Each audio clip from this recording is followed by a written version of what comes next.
right. Welcome back to For the Souls podcast. This is a monumental moment because you are our first returning guest.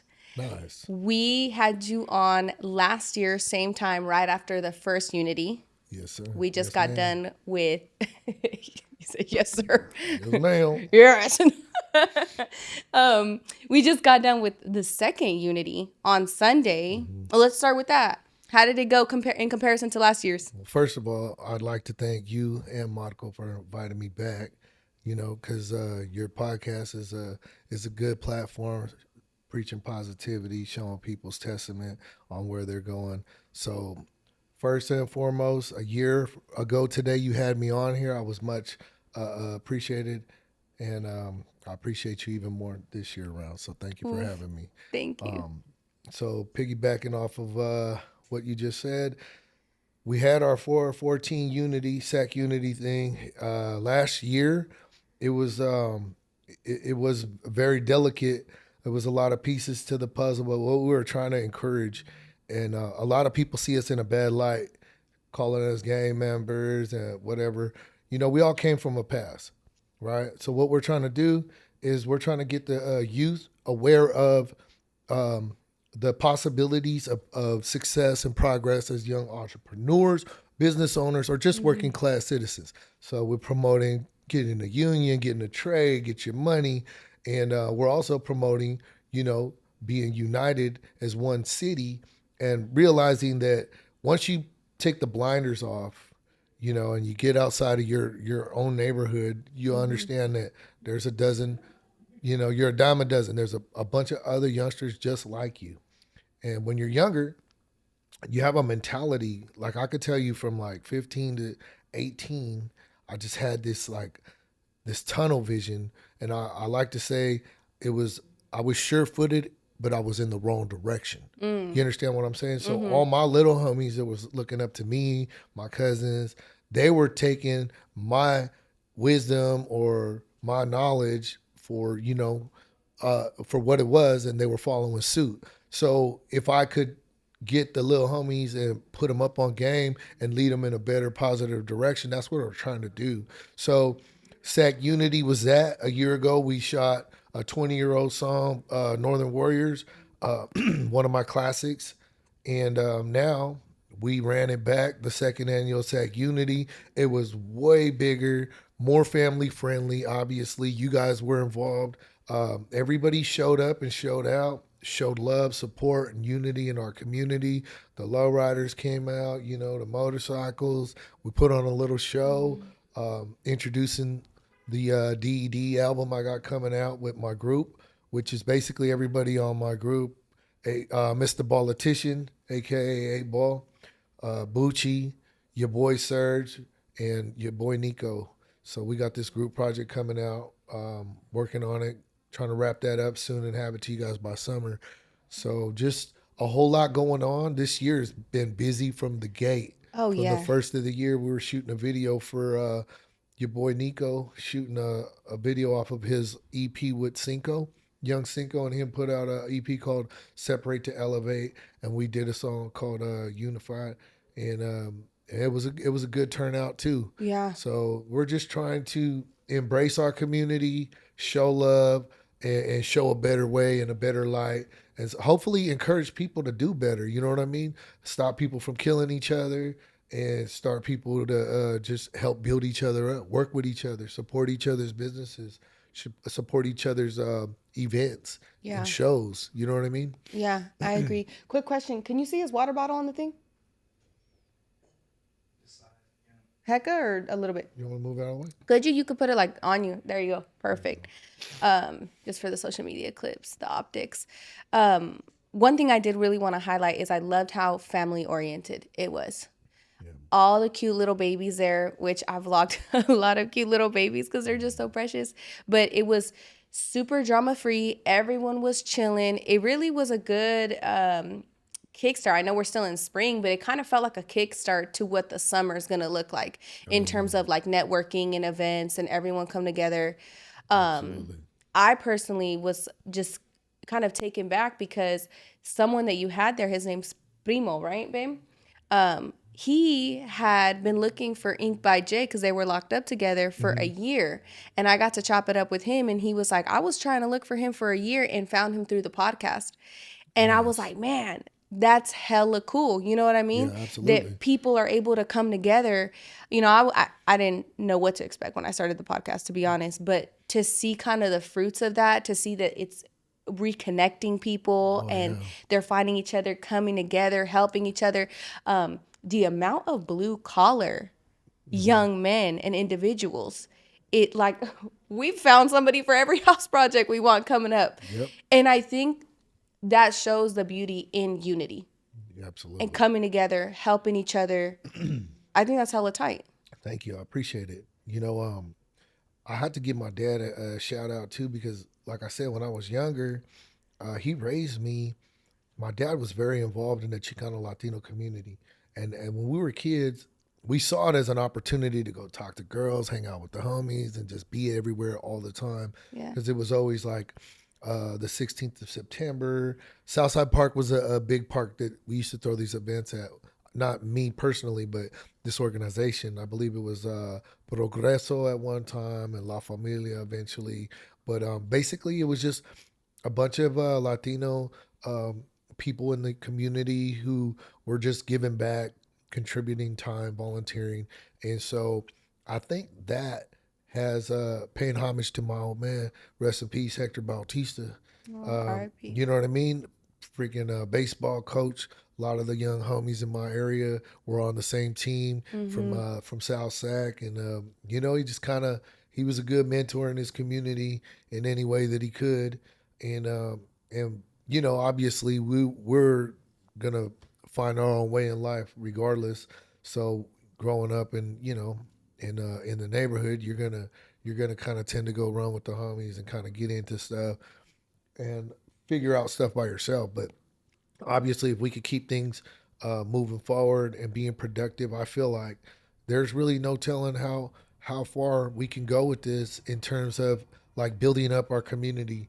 Having safe places for our children, not having to worry about things because now we're standing together as opposed to standing against each other. Mm-hmm. You feel me? And knowing that we all come from similar backgrounds, we all have a story. You know we all have a testimony. And on top of that, man, I thank you so much for letting me make that song for you this year and drop that. Yes. Oh man. So you doing that for me, it really I felt hella cool, first of all. Because I've never had, besides like, who I told you way back in the day, but even just for you to be able to capture the depth of what I do in that song and to see your creativity come to life in that song was really dope to me. Thank you. Even your idea to add, gosh, what was that instrument that you Oh, said at the end? the pipe organs. Yes, like something as simple as that made it so just more grand on an emotional front. You know what I mean? It was real tight. Thank you so much for making that song Oh, for you're me. welcome, man. It was I my pleasure. I literally have so many ideas with that song. I was telling him I've got my baptism video and there's like a couple clips of like when I'm hecka little and my mom's there and they're holding me and stuff. And I want to find a videographer that can put like those clips together and then maybe some video like events of me hosting, like I'm hosting one this year, Hmm. and kind of collage it from like little to what I've Right. blossomed into and then use Exactly. that song. You know what? Your journey and your story, your testimony alone, it it actually advocates and promotes um, that progress within you can imagine all the young ladies who are watching your podcast or even young men for that reason and just seeing that anybody can do it. Yeah. You just have to want it. And it takes a certain type of metal to go through what you go through and then come out on top the way you've done. And I've been following you for a while now, and we've actually become friends since having Yeah. me the last time. And I really love your get down. You're very family oriented, and then you know just to touch on what Tone Loco said, 3300. He's like, "Oh, is that I meant for the For the Souls? That's your daughter. That's really your daughter." And I'm like, "Nah," but I had told her like I see a lot of like how you know what I mean because Yeah. when I went to prison, my daughter was 15, and I, me being away at such a crucial time in her adolescence, I felt like she needed me. And then I came home, and then, it was just like she was already a mom living her life. So we just lost that time and space. And, but I feel her absence every day. And then when I connected with you, I was just like, man, maybe another life or something, another universe. You could have been my kid. So I just felt that warmth. You know what I mean? And Yeah. and both you and your husband, man, and your family. I love you guys. You And guys are really good people. we literally feel the exact same about you guys. Thank I'll you. never forget me coming home and telling Marco, like, he obviously knows my situation and when it comes to my stepfather and my biological father. And I was like, man, is it weird that, like, if I could have chose a kind of dad, I would have chose someone like Mario? And he was like, that's that. No, I could see that. He was like, but don't tell him that. I was like, well, no, I'm not gonna tell him that. Like, what the fuck? I just met him. But then for you later down the line to tell me that we had that kind of connection Yeah. immediately. I'm so grateful. I don't think I've ever told you guys fully, but let me not get emotional. You guys came into my life at such a pivotal moment of growth for me because I felt like I was losing. Oh shit, I'm crying. It's okay.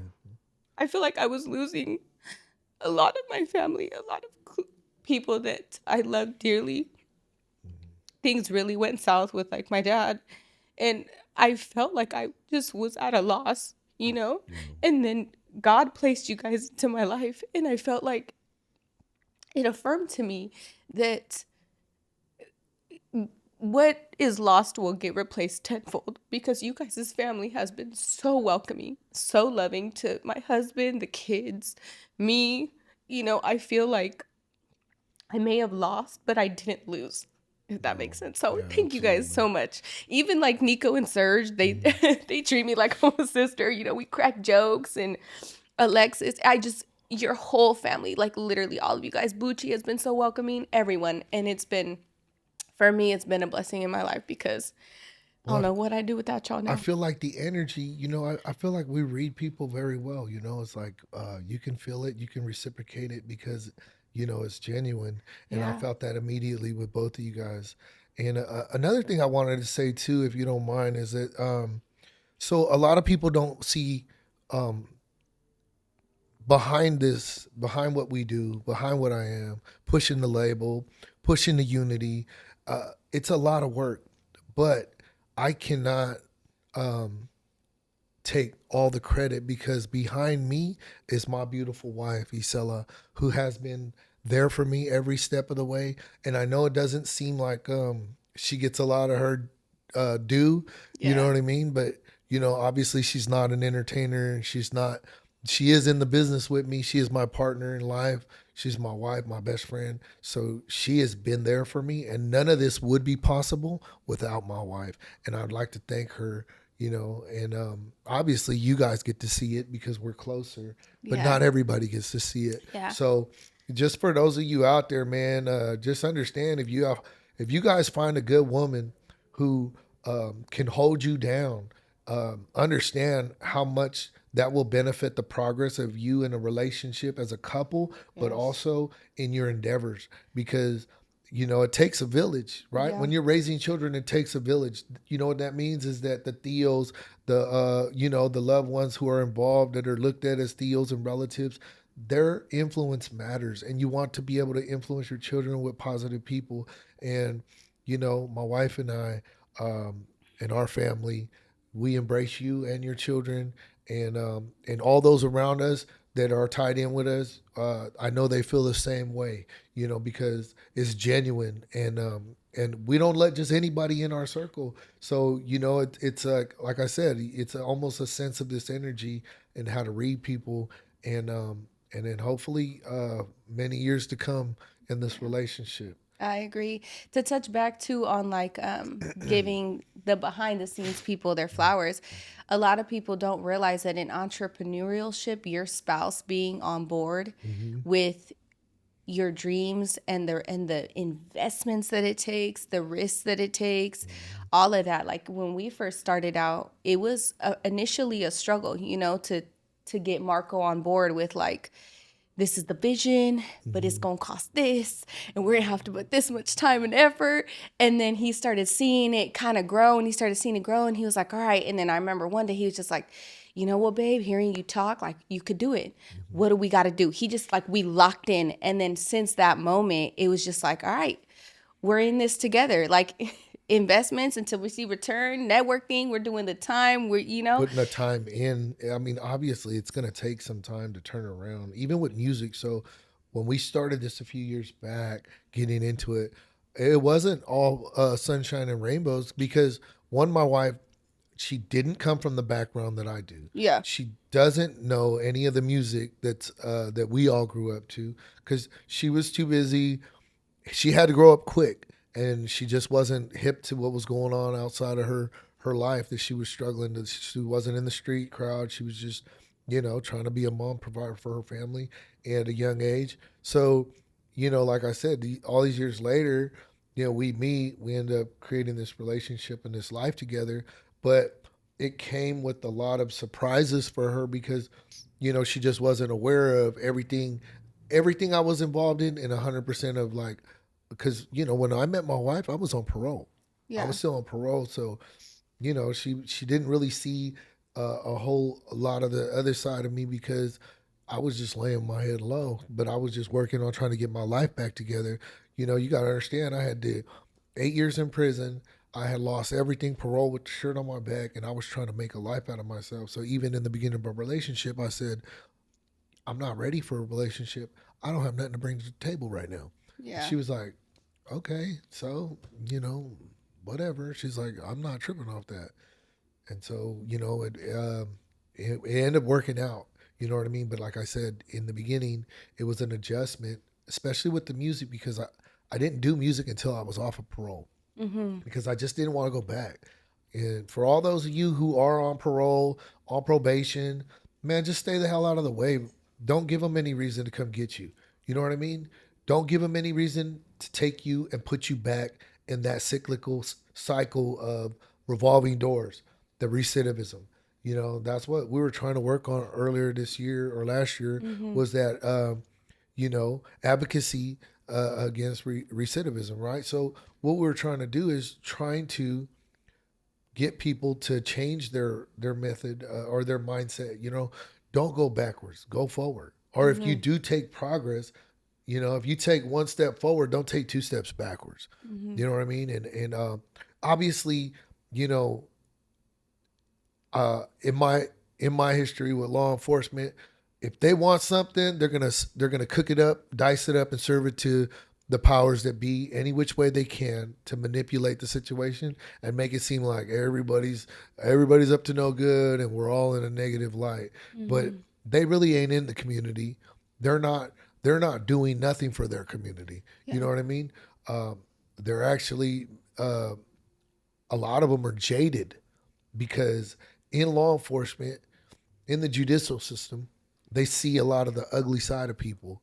And then when they see too much ugly, they just automatically stereotype people and they put them in a one size fits all. But what they need to remember is that everybody makes mistakes, and that's the purpose of law and order and judicial system. People make mistakes, they're given an opportunity to correct themselves. Mm-hmm. Obviously, there are some mistakes that are unforgivable in my opinion, in Yeah. my beliefs, in my character. You know, I don't believe any child should be victimized in any way whatsoever. I do not believe that women should be victimized in any way whatsoever. So any of that going on, I'm not with it. You know what I mean? But obviously, people get into confrontation, things escalate, somebody gets hurt, whatever. You're doing criminal activities because you're trying to make some money because you're poor. You're not used to having things, and you want to, fit in. Kids, young-minded men make mistakes. Yeah. um, the whole rehabilitation is supposed to be made to rehabilitate people, but it doesn't. You know what I mean? And the system's broken. And so what I try to promote is I just try to promote positivity, man, and unity, and just keep my circle with like-minded Yeah. people. You know, And as well leadership, because leadership. everything that you're doing is also everything that you're living. Yeah, You know what I absolutely. mean? I just posted on social media. Leadership isn't followers. Leadership is you going first. Absolutely. And that's something that see you doing. I see Bo doing. You know, Nico, Surge. All of you guys are leading this idea and cause that you guys have, that you guys want to bring back to the community and show each other a different way of life. Now, I want to touch on that because you know you talked about how you did time and you got out. Hmm. When you first got out and you were on parole, was your mentality this, or what did it take for you to get to that place of like, okay, how am I going to put one foot forward in the right direction? What did that look like for you? Okay, so in prison, right? Particularly with my people, um, we actually promote everybody to get educated, everybody to learn their legal process and fight for what they got coming. You know, we're promoting people to get out, get jobs. We want to see people do better and not come back. Yeah. That is a fact. You know what I mean? I mean, obviously, those who want to partake in anything else, you're not going to stop them from what they want to do. And, and people are going to prison. They're not going to prison for being bad. I mean, for being good, but at the same time, the system is corrupted and jaded. So people do go to prison that don't deserve to go to prison. Mm-hmm. You understand what I'm saying? So Mm-hmm. it could go one of two ways. They could go down this line of, all right, well, there's all this criminal network I could be a part of, and then they could just go down a bad road after that. Or they could see, um, man, there's an opportunity to correct my life, do better, have a better opportunity, give a better opportunity to my kids. And so, what we're trying to do is we promote that, as a community in there, and we stand together, and we hold each other accountable. You know what I mean? Do right by us, do right by yourself, and do right by those around you. You know Mm-hmm. what I mean? And all this ties in. It's just like, so you already knew it, but now you're applying it.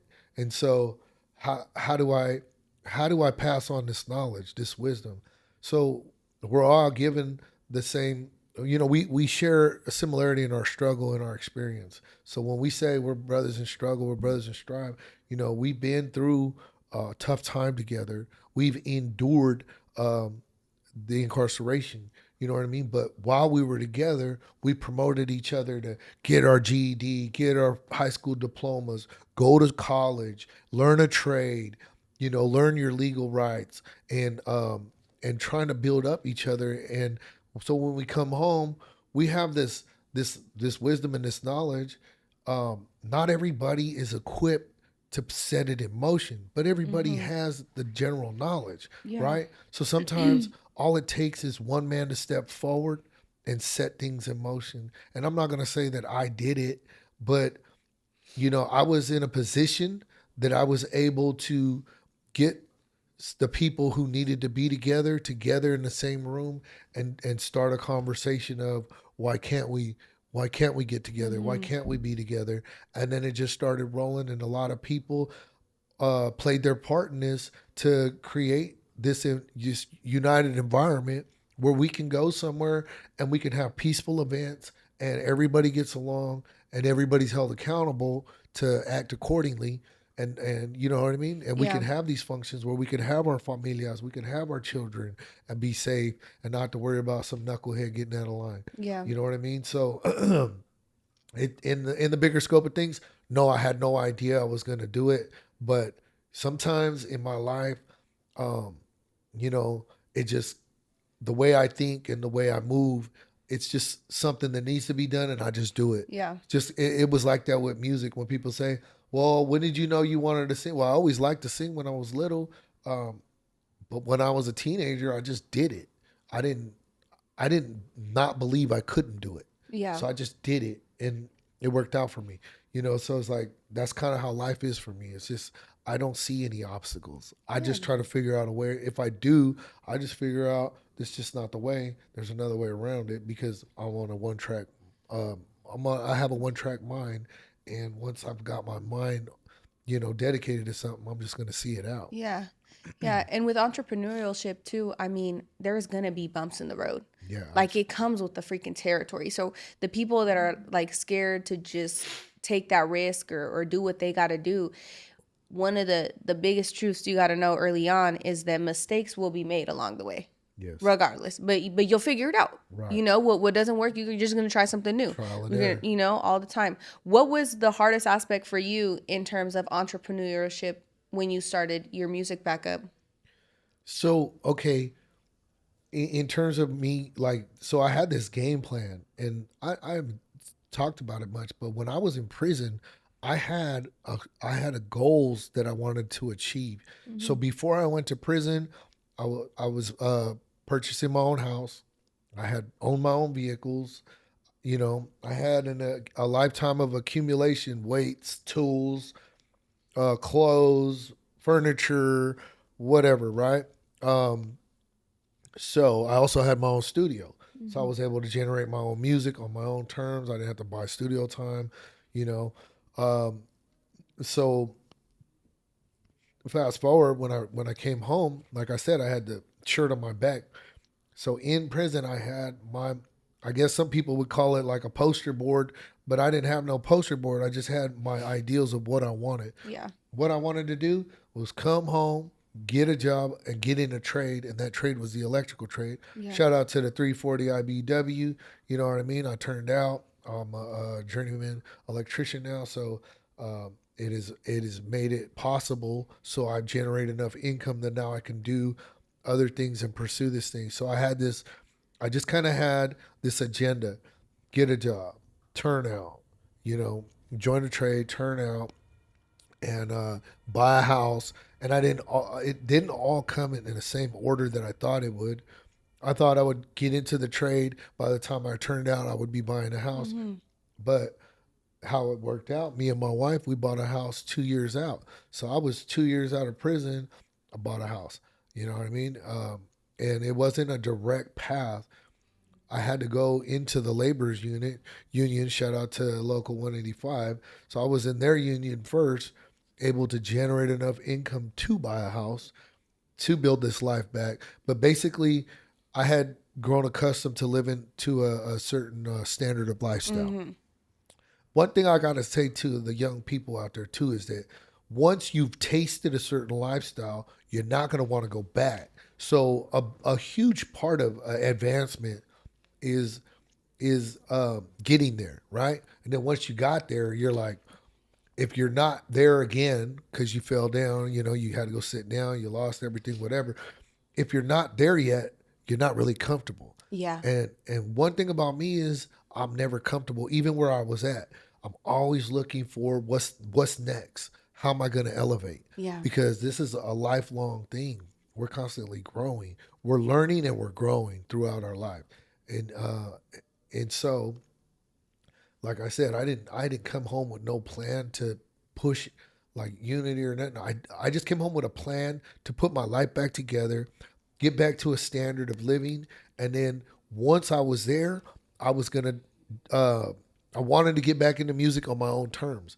Unfortunately, artistically speaking, if you're an artist and like I sing, I rap, I create music. So creatively, I couldn't control when that came back to me. But when it came back, it flooded back. Shout out to J4L, the homie Bo Biz. He got me in the studio on a song. And shout out to your boy Nico. He pulled me in on one. Kev Knox. But it felt like I was dragging myself through it. You know what I mean? I wasn't fully into it. And then one time I'm in there recording. I'm in there writing some songs. Bo Bish sends me some beats for Pocos Pero Locos. If you haven't heard it yet, it's a compilation he put out a couple years ago. But I started listening to these beats, and it just all came back. And matter of fact, it came back in the studio with Cinco. We were recording a song, and that was the what was the name of the song? The Guidance. We are the guidance they lack, and we are there for them. Yeah. So when I sang that song in the studio, I don't know what happened, but it just artistically opened up the floodgates. And ever since then, I just been on my mode. So You know, if anybody who's seen the classic movie Hustle and Flow, it really is a vibe, right? So music comes in waves, and this is my wave, and I'm riding it right now. So I'm trying to, who knows if it's my last wave, but who cares? And music's within me; it Yeah. bleeds out of me. So it's my way of expressing. It's my music is my blues, Yeah. but it don't always have to be. And when I was able to sing that song for you, the For the Souls, the Food for My Soul, I took your bullet points and I wrote a song, but I channeled my story Yeah. behind it because we all have a similar story, you know what I mean? And we've all been through some tough times where, I could tell you, man, there was a point in time where I was sitting in the shoe and I was freaking on hunger strike. We was hungry, we was whooped, we was programming, and man, it was a time where I was just feeling like, man, I was feeling whooped, and the heart in me was like, nah, I ain't gonna let them whoop me. Yeah. We gonna push, try. And shout out to my cousin Roxanne. Um, she gave me a book. She sent me a book called a man search for meaning. Viktor Frankl, an Auschwitz survivor. He goes through Auschwitz and he actually survives World War I, where they put him in the concentration camps and all that, right? Where Yeah. they were the genocide with the Jewish people, and he basically goes throughout his story, and he was saying when people gave up, when they were in these concentration camps, and I could tell you the conditions were far worse than what I endured in CDCR.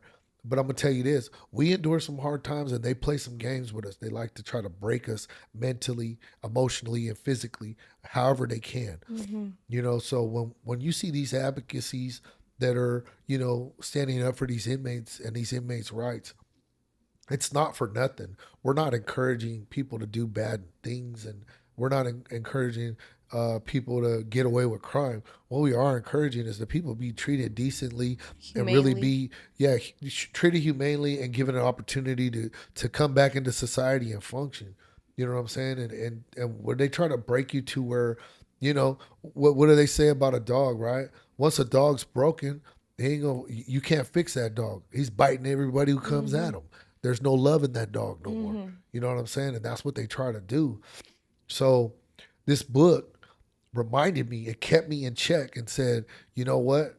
There's people that have endured worse than you. So, you know what I mean? Hold it down. Yeah. Hold it down, stay strong, keep your mind strong, and keep your spirituality strong, keep your fucking heart strong, and keep your body strong. And we just push through, man. Feed yourself that right material that makes you want to pull stride, you know what I mean? Makes you want to just go harder, you know what Yeah. I'm saying? And like I'm saying, so there has been times where it's just like you almost feel defeated. You feel like, damn, man, they're just knocking me. Every time I get up, they just knocking me down. But then you look around, man, and you see like all your brothers doing it with you, and you're like, man, you know what? They're giving. There's a saying we say when we're working out. The homies, we say, your dedication is my motivation. And obviously, I did a song with Bust Down Sensei. I was trying to show love to all the people in my community that I really do network with and branch out and do songs for them. You know what I mean?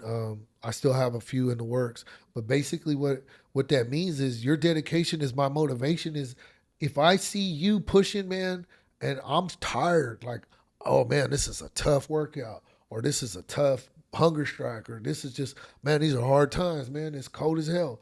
They're trying to freeze us out, no clothes, and Mm-hmm. you know, like all that institutional trying to break you, right? The institution trying to break you down. If you look to your brothers in striving, you say, man, they're still fucking pushing. We're still pushing.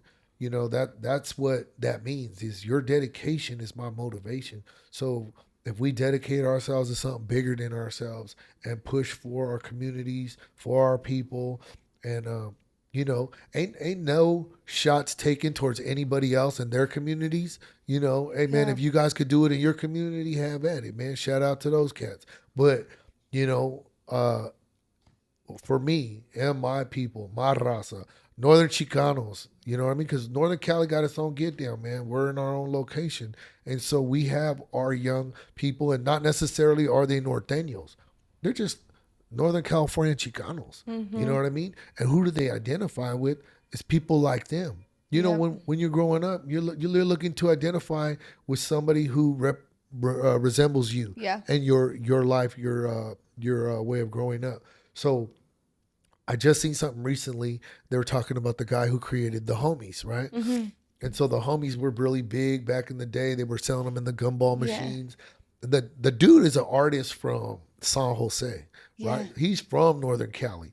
And in San Jose, if you guys don't know, like back in the day, you know, especially certain areas of San Jose, they're still choloed out. You know what I mean? The khakis, you know what I'm saying? Yeah. Their stilos, you know, they got their own stilo.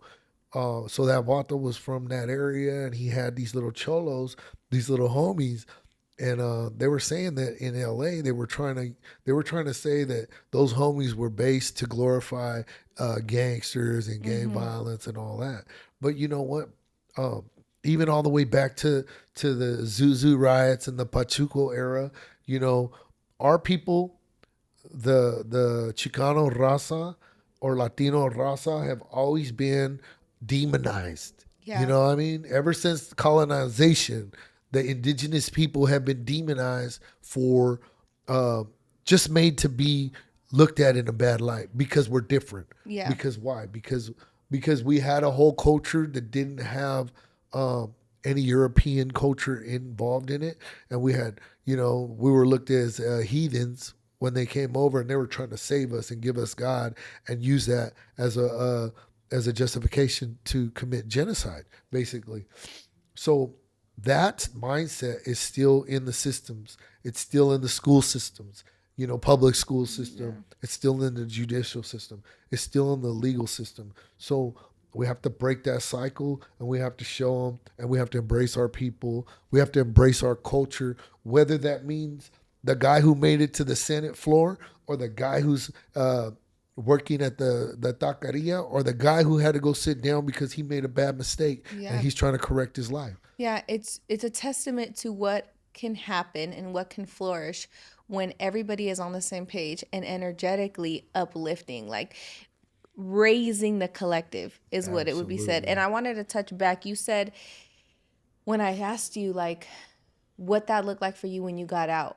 You didn't say this particular word, but this is what you were doing, whether you're conscious about it or unconscious. You had the vision. Hmm. And Campa Fit talks a lot about his like physical program Hmm. and in life. You need to have vision. You might Absolutely. not be there yet, but you need to envision that this is an attainable place. This Hmm. is something that you can accomplish. Once you see it up here, Hmm. then externally, you're going to start doing things to achieve what you've envisioned. Right. And that's like the root cause of accomplishments. Yeah. So, to everybody listening, if you can envision a goal for yourself, if you can envision another life, if you can envision exactly what you want out of life, you can take steps daily to create that life for yourself. Absolutely. I agree with you 100%. And I might have not said I envisioned it, but that's basically what it was. I Yeah. envisioned this pathway. I was like, I had my mind set. There was no other trade I was going to go for. I was going for the electrical trade, and I didn't get in immediately. I had to go in a roundabout way. You know, it just had to work out that way. But like I said, my mind was stuck on that. And once I got that and get in my house, I just Mm-hmm. started checking the boxes on everything I seen happen. Got my cars back, got my house, you know, I even got a boat. So I was like, man, everything was even working out better, but I still wasn't quite where I wanted to be. Once the music came back, then I so a lot of people who know me will tell you this, that one thing I am is I'm like a make it happen captain, Yeah. right? I put the team on my back, and you know, it's a leadership quality that I do have. It's people can people can see it in my eyes that I believe in myself and they believe in me, Mm-hmm. and they see me walking the walk. You Yeah. know what I'm saying? So it was like that back in the day when I had my DED label.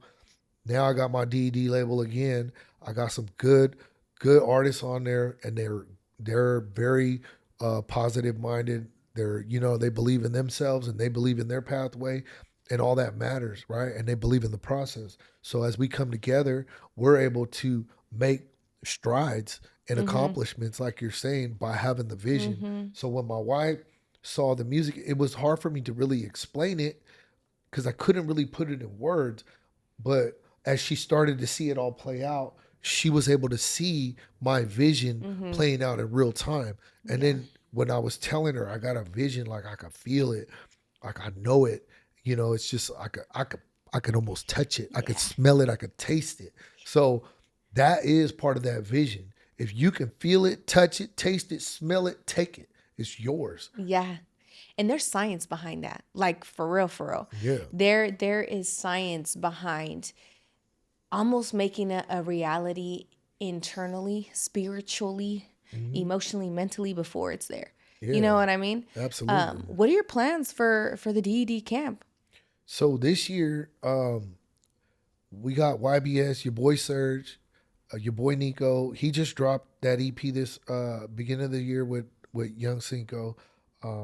They both and Bucci have singles coming out this year, but we also have that Doggy Dog album, and it's a dope collaboration because everybody on my camp brings a little different flavor to the table. You know what I mean? YBS, he's your feel good, Cali music. Yeah. He really ain't on that gangster stuff, and he keeps it 100, and he stays in his lane. Your boy Nico, he's starting to get more versatile with his because we don't want to keep ourselves in a box, so we're encouraging each other to step outside that box. And when we're all collaborating together, 8Ball, who's been in the rap game since I have in the early 90s, he's coming back out, and 8Ball's worked with people like Brother Lynch, COS, Looney Coleon, Devious. So there's these names in Sac history rap where he's been there all the way, but he wasn't one of the bigger names, and so he's worked with all these people. He's been in the mix, and I've always known he was a very talented artist, and I knew he just never had he's never really gotten his real chance to shine. Yeah. And so what I could bring to the table is, because of my belief system, because I know like I could do this, because I believe in myself. Yeah. There's nobody that's going to tell me I can't do it. And, the worst thing they did was let me out, because I'm coming. And once you let me in the door, that's it. I'm not going nowhere. You're going to have to just accept me and deal with me. You might not like me. I might not be your cup of tea. Who cannot like you? But I'm here. Right? Oh, yeah. Well, there's people that don't. But I really, so I see big things happening. We've got a bunch of shows coming up. There's a 420 event at the BBG Studios. Shout out to Jesse at BBG Studios. He's got a good story too. Came out here. He set it up to where, people are utilizing his venue to make things happen. He's got a couple editors from Shimo Media over there working in-house. And he's been able to give people affordable accommodations so that they can bring their events to life. And then so Dope Flavors, which is, in the cannabis industry, they're putting on this 420 event. Shout out Joe Bob. Shout out Joe, the Dope Flavors, and all the artists that are going to be there. BFD. It's going to be Fingers. It's going to be myself, Trapper Loke. The usual suspects, man. But it's going to be a dope event. DD's going to be in the building. We're going to put on a good show. So, man, stay tuned. We got a bunch of music coming for you. I just released Blowing Tree. And I like that one. Did you like it? Yes. So it gives me old school 90s vibes when I used to like straight up for real smoke. Okay. Like, oh my God, who is it? Damn, the name is slipping me. Do you wanna get high? Yeah, yes. Do you wanna get high? Yes. It was that X-rated? I think that was Looney Coleon. Is he? Who sang that? Oh, see, well, it gives me that vibe. Like, it gives me that era. Wait, I might be mistaken, but I know It is X-rated, huh? Yeah. Is it X-rated who sang the song? No, but who was singing it? Oh, I don't know. Who was singing the hook? I know that Looney Coleon sang one of them, and I don't know if because there was I Refuse to Lose and Do You Want to Get High, and I do believe Looney Coleon sang that hook before he started rapping, and I think it was Brother Lynch. if I'm not mistaken. We're gonna have to look it up. So But fact check me, but yeah. So there's some Sac history right there. Anyways, it's that I vibe. appreciate that because that was a big record. And shout out to them cats, right? So obviously with the song I sang for you is all R&B, soulful, right? Yeah. I'm trying to push myself outside my comfort zone. I'm trying to get away from the more gangster stuff and just do something a little bit more like, I'm gonna be a G to the day I die, but like that doesn't box me in. That's not everything there is. There's Mad Dog's a working man, family man, a father, a husband, an uncle, a nephew, a son. You know what I mean? A mentor. Trying to give you guys a little bit of everything about me. So this year, I'm working on a funk album with Kev Knox, and it's gonna be all singing, no rapping. I got a project coming up with Vidal Garcia. Shout out to that dude, the GOAT. I keep hearing his name. So he made that beat, right? Oh, okay. So I had this studio session, and we've been working. But I sent Vidal my idea, and I say, look, man, I like this beat. I want something to kind of sound like it, but be different. And I'm gonna flip this hook, smoking on some Indo, right? So I don't smoke. It makes me want to get high though. And funny story, right? So I just had the hook ready to go. I'm late to my studio session. By the time I get there, me and your boy Serge, we're on our way to the studio. He's never met Vidal before. So I call Vidal. I say, I'm running late. So he's like, well, send me that song. I sent him the song. And he goes, by the time you get here, I'll have the beat whipped up for you. So he whips up the beat. By the time I walk into the studio session, he's like, hold on, almost there. So he's adding the final touches to the song. He's into it. And the song is just banging. Yeah. So I was like, cool. So I go, look, I already got the hook. Let me go in there and lace it. So I go in there, we drop the hook, and then I go, okay, now I can write the song. Yeah. Right? So I channeled this experience with my wife and I. So we just gotten married, and man, I feel like a scumbag too, because everybody who went to my wedding, all my family, all our family, right? They gave us gifts, and we never sent out thank you letters. But I want to personally thank all my family and everybody who gave us gifts of money or whatever, because man, we were working on it, but it was so much just doing the wedding and everything. It was exhausting, and it almost had us at each other's throats at one point because it was like stressful. But once the day happened, it was a beautiful day. Me and my wife celebrated each other in our matrimony, and one of my cousins who he has created a venue for these type of events with his wife. They blessed us with the venue. So it was a beautiful place out in Rockland, barn style wedding. And man, everybody came together. My compa, Hugh Hef, blessed us with a bunch of alcohol for our wedding. It was a beautiful thing. And shout out to my people who showed up in attendance, my familia that blessed us with this money. So when we were broke from having this wedding, my wife and I was like, let's go to Hawaii. So we booked a trip, and we literally had $1,400 to our name. Well, not to our name, but $1,400 spending cash. Yes. And we go to Hawaii in the island of Oahu. We stay in Waikiki Beach. And man, that's a whole other story. But I mean, we were blessed from the moment we got off the plane, right? I had hella alcohol left over from my wedding. I took a bottle of tequila. So we was on a budget, eating at the hotel because it was like all inclusive breakfast and then like not necessarily a dinner, but like appetizers at dinner. You guys time. were being frugal.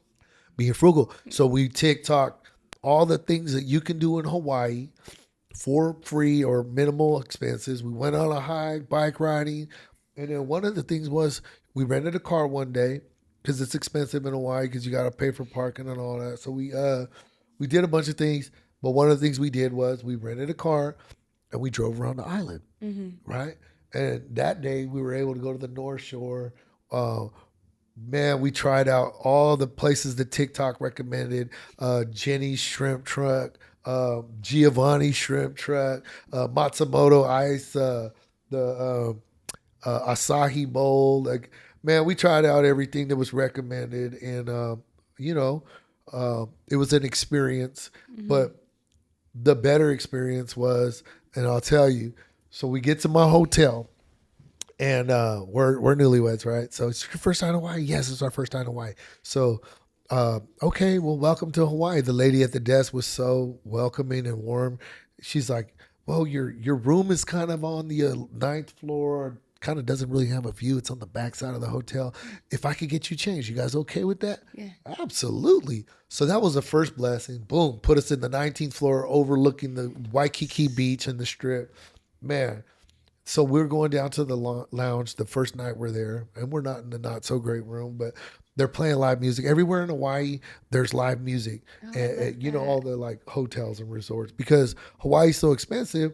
The locals have to work two jobs, right? Yeah. So you got to have your day job and you got to have your side hustle. Yeah. So they're either driving Uber, Lyft, or they're singing. And so this guy, he's singing. I meet him, really nice dude. He puts on a good show. He's a one man band. He's playing his guitar and he's got his little sound system set up. So afterwards, at the hotel lounge, we go to he's there at the bar. I'm like, hey man, can I buy you a drink? And he's like, yeah. So we start talking, and I was like, man, I was really impressed. You're actually pretty good. And then so we start chopping it up, and he's like, where are you from? I'm like, California. And he was like, "Oh, I didn't want to say nothing, but I was like, oh, how could you guess?" He's like, "Oh, the tattoos." So, anyways, long story short, I buy him a drink. We hit it off, and I asked him. I said, "Hey, where I can get some weed? I don't really smoke, but I just wanted to get a little herb and enjoy myself on the island."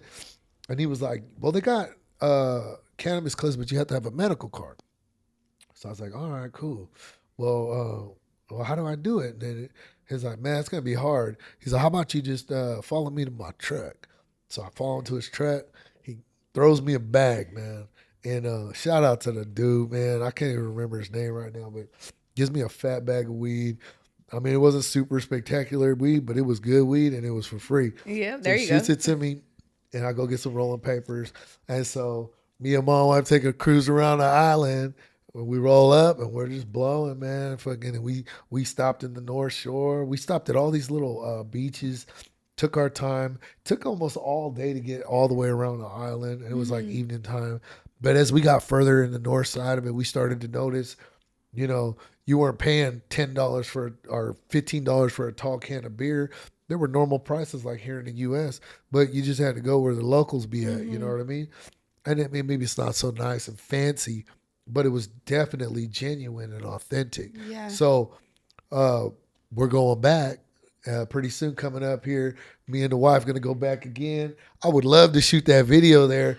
Anybody who could hook me up with a videographer out in Hawaii, let me know. That would That would be be dope. tight. I someone follows me from Hawaii who's a singer. Oh, no I'm kidding. gonna reach out to her and I'm gonna ask if she knows any videographers over there. Man, that would be That would dope. be And that tight. would be perfect for the Blowing Trees song. So, That makes all the sense why it has such a chill vibe. Because I'm like envisioning you guys driving together, yeah. smoking, We on that that island bliss. time, put the whole world behind. I love. Yeah, so Wow. the speed limit is So you 35 guys miles an hour, was so we're just slow both cruising, ways. man. And man, if you're gonna cruise and get high anywhere, do it on a 35-mile-an-hour highway, and do it in Hawaii with the wind blowing in your hair. And yeah, man, the sunset was so beautiful over there, and the scenery's beautiful, and the people were so beautiful, Yeah. man. Very warm-hearted people, showed a lot of love to us. And we try to show all our love back by spending our money locally. You Yeah. know what I mean? It might Yeah. be a little bit more expensive, whatever, but it's off the beaten path.